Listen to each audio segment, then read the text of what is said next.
चलिए हम अपनी सीरीज़ के अगले क्वेश्चन स्टार्ट करते हैं। तो आज का हमारा पहला क्वेश्चन बनेगा, शिक्षा का अधिकार अधिनियम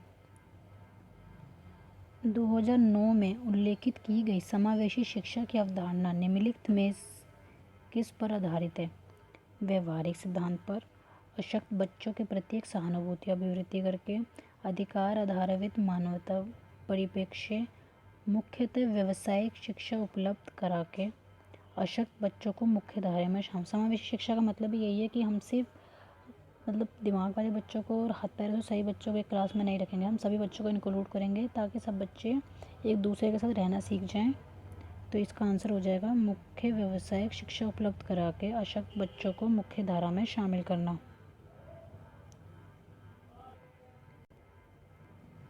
नेक्स्ट क्वेश्चन हमारा है, संरचनावादी ढांचे में अधिगम प्राथमिक रूप में constructive framework learning is primarily यंत्रवत याद करने पर आधारित है। गलत। खाली रेनफोर्समेंट पर आधारित है। This is not a true. Acquired through conditioning, no.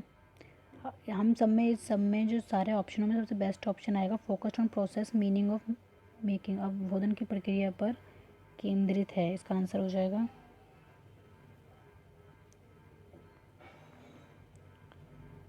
अनेक घटनाओं के बारे में बच्चों के द्वारा बनाए गए सहजानुभूत सिद्धांतों के संदर्भ में एक शिक्षिका को क्या करना चाहिए? फर्स्ट, बच्चों के इन सिद्धांतों को अनदेखा करना चाहिए, बच्चों को दंडित करना चाहिए।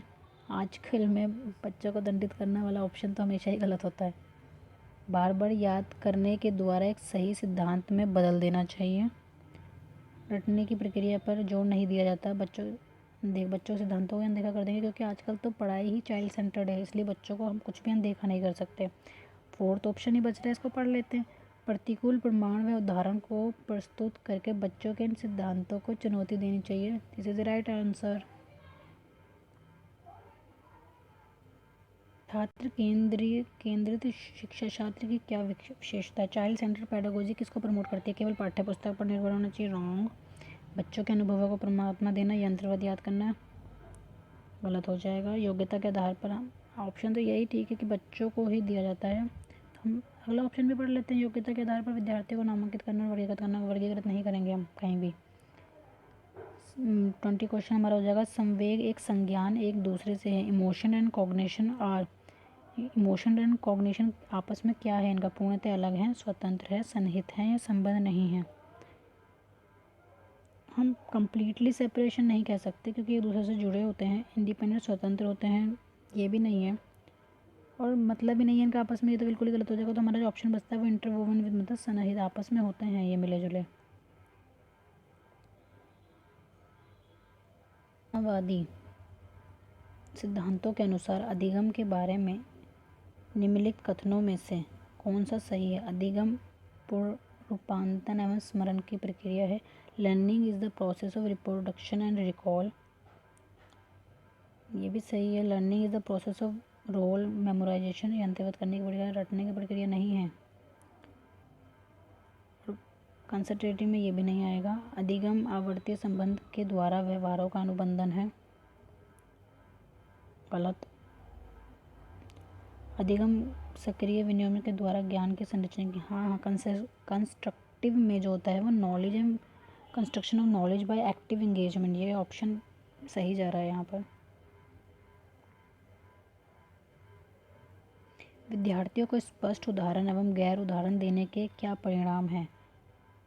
हम इनके जो ऑप्शन हैं वो इंग्लिश में भी पढ़ लेंगे क्योंकि इनकी हिंदी थोड़ी सी टफ होती है। विद्यार्थियों को स्पष्ट उदाहरण एवं गैर उदाहरण देने के क्या परिणाम है? Is an effective way to encourage conceptual change, इसका पहले ही ऑप्शन मुझे सही लग रहा है, हम अगले भी पढ़ के देख लेते हैं। Leads to confusion in mind and student, गलत। यह अवधारणा की समझ में अभाव पैदा करता है, गलत। यह अवधारणा समझ के बजाय कार्यविधिक प्रक्रिया, दिस ऑल्सो रॉन्ग। तो इसका आंसर हो जाएगा फर्स्ट। निम्नलिखित में से कौन सी प्रथाएं सार्थक अधिगम को बढ़ावा देती हैं? पहला, शारीरिक दंड, यहाँ पे बढ़ावा देने की बात की जा रही है, सबसे पहले शारीरिक दंड आ गया, तो ये ऑप्शन तो वैसे ही गलत हो जाएगा। और फर्स्ट अगर गलत है तो हमारा ये वाला ऑप्शन गलत और ये वाला ऑप्शन गलत। हम अगला पढ़ते हैं सहयोगात्मक अधिगम पर्यावरण कोऑपरेटिव लर्निंग इन्वायरमेंट, ये सही है। कंटिन्यूस एवं कॉम्प्रिहेंसिव इवैल्यूएशन सतत एवं समग्र मूल्यांकन होना चाहिए, ये भी सही। निरंतर मूल्यांकन तुलनात्मक मूल्यांकन, तुलनात्मक वर्ड ही गलत है, तुलना नहीं करते हैं, तो इसका आंसर हो जाएगा second and third. Then go to next question. शिक्षक बच्चों की जटिल अवधारणाओं की समझ को किस प्रकार सहज कर सकते हैं? एक व्याख्यान दे करके, खाली व्याख्या देने से कुछ नहीं होगा। प्रयोगात्मक अवसरों की व्यवस्था करा के, this is not a true answer. बार बार यांत्रिक अभ्यास के द्वारा, मैकेनिकल ड्रिल करा के, अन्वेषण एवं परिचर्या के लिए अवसर उपलब्ध करके, by providing opportunity for exploration and discussion.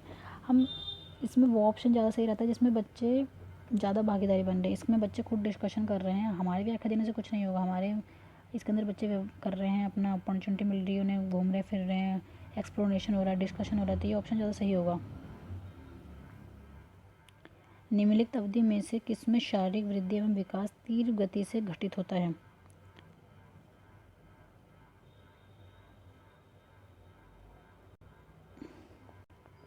Repeat हुआ है, मैंने अपनी पिछली सीरीज में इस क्वेश्चन के बारे में बताया है कि शारीरिक वृद्धि एवं विकास तीव्र गति से हमारा शैशवावस्था एवं प्रारंभिक बाल्यावस्था में होता है। इसके अंदर दोनों ऑप्शन दे दिए गए हैं। उस वाले क्वेश्चन में, फर्स्ट क्वेश्चन में आपको खाली प्रारंभिक बाल्यावस्था दिया गया था जो 3 से 6 वर्ष होती है, और शैशवावस्था जो होती है वो 0 से 2 वर्ष होती है। इसके अंदर आपको दोनों ऑप्शन एक साथ दे दिए गए, तो इसका आंसर हो जाएगा फर्स्ट। आप मेरी पिछली सीरीज़ में जाके देखिए, ये पहला ही क्वेश्चन है। और ये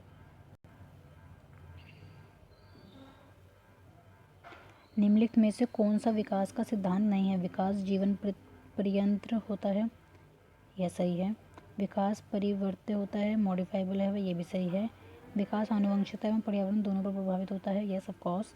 विकास सार्वभौमिक है तथा सांस्कृतिक संदर्भ से प्रभावित नहीं करता, ये गलत है, सांस्कृतिक संदर्भ से प्रभावित करता है, तो इसका आंसर हो जाएगा 4। व्यक्तिक विभिन्नताओं का प्राथमिक कारण क्या है? Primary cause of individual variety is लोगों द्वारा माता पिता से प्राप्त आनुवंशिक जन्मजात विशेषताएं, पर्यावरणीय प्रभाव, आनुवंशिकता व पर्यावरण के बीच जटिल पारस्परिक क्रिया। इसके सबसे ज़्यादा ऑप्शन जो सही रहेगा या फोर्थ रहेगा, उसके अंदर सारी चीज़ें आ गई हैं जो आपको इनमें बताया गया है, वो सब फोर्थ में आ गया है। निम्नलिखित में से कौन सा द्वितीयक समाजीकरण एजेंसी का उदाहरण है? परिवार एवं आस पड़ोस, ये प्रथम सामाजिक एजेंसी का उदाहरण होता है हमारा परिवार एवं मीडिया इसमें साथ में दे दिया, ये गलत हो नहीं है। विद्यालय एवं मीडिया, ये सेकंड जो हमारा सामाजिक एजेंसी का उदाहरण है वो ये है, और पहला जो होता है हमारा परिवार एवं आस पड़ोस होता है।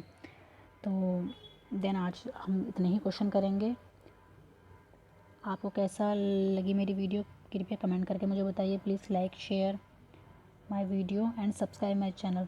Thank you for watching.